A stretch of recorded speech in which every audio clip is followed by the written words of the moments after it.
has absolutely endless spirit. I think I have never been able to really make him tired.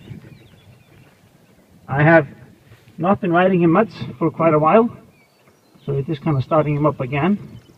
He's not in the best shape of his life, but it doesn't matter. He's always all there for you.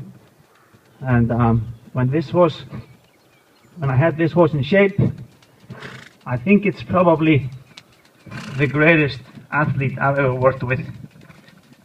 He was absolutely endless stamina and endless spirit. The more I worked him, the better he was. His movements, you might think they're pretty good now, but they're small compared to how they were when he was in his best shape. I actually had to be careful with my legs when I would speed him up on tilt like this, because he could hit me out of my feet out of my stirrups.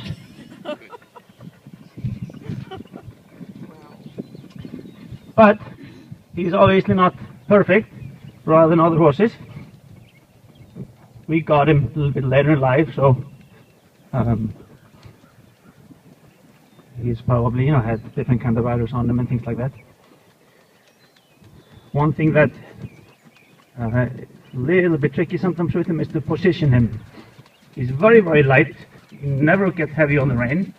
He's almost so light that it's challenging sometimes to get him to take enough contact, and when he does take contact, he sometimes likes to twist his jaw a little bit. So the trick is to find the right position where he feels comfortable, and then have a light, elastic contact. My fingers are kind of open around the rein, very soft. My legs are in contact, drive him towards my rein. I'm always ready to do a little bit left and right. I'm actually doing that right now. You don't see his head move a lot left and right, but my contact comes on left and right. And so I have to be a little bit tricky sometimes to find that right amount of contact. But it's not that problematic and not that, it's a fun kind of work because he's so light always. I actually used to compete on him in T2 also, where we competed with loose rein tilt. Keep your head up. T2 now, yeah? Keep your head up. That's it.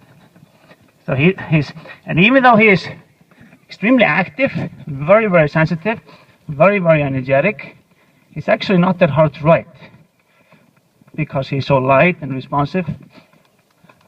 And like I said, like you can see, he didn't want to stand still here when I was saddling him up, but now I can ride him like this, right? So he's not like he's, there you go, let's trot, that's good. Look at this. Look at this. Look at this spring in that. For a 5-gaited horse, he's quite unique for that. He has very well separated gait. Oh, soften up a little bit here. There we go. Oh, well. Here's quite strong trot.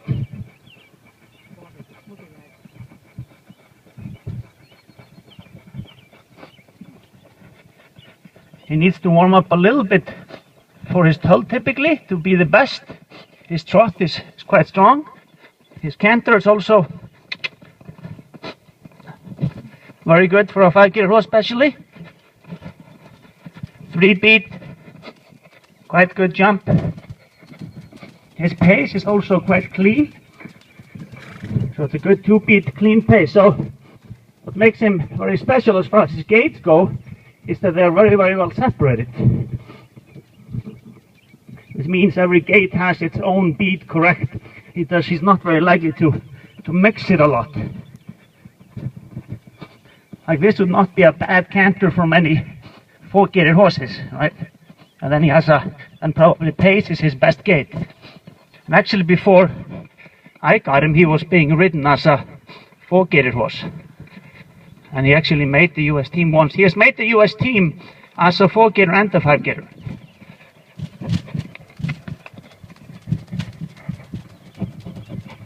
Whoops, now he just hit me in the stirrup. Look at that. It's amazing.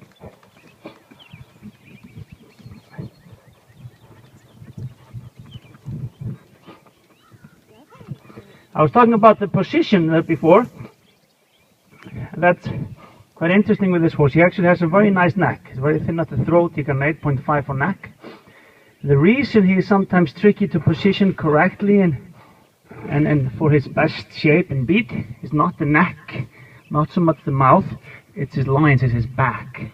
Has a little bit of a stiff back, and by finding the right position on his neck, I am actually finding the right position for his back. That's kind of where it starts from. And I think that is very often the case. We tend to put the problem on where we see it, because now he's a little bit putting his nose up, he's not quite finding the position, but the problem is not the neck, and he's a little bit stiff in the mouth. There we got better.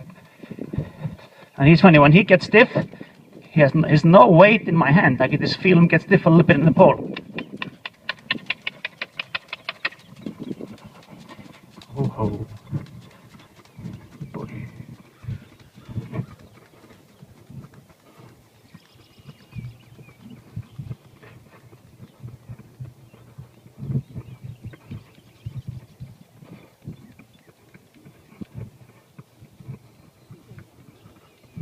Oh.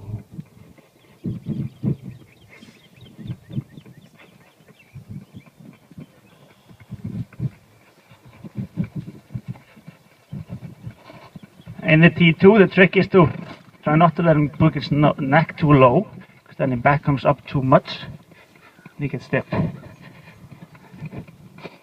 Oh.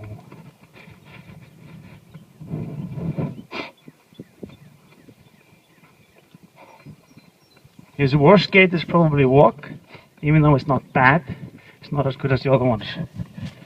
And I need to kind of have his mood set correctly so he settles down on it. He usually used to enter with it.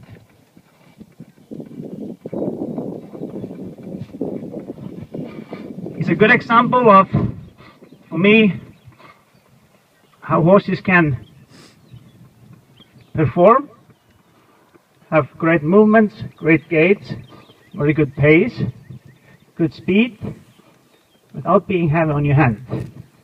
I can ride this horse all day long with one finger on the rein.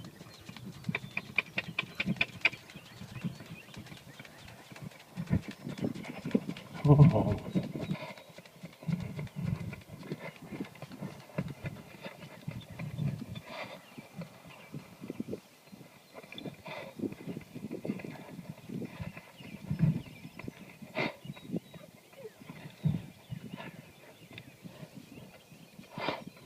Once he's warmed up a little bit,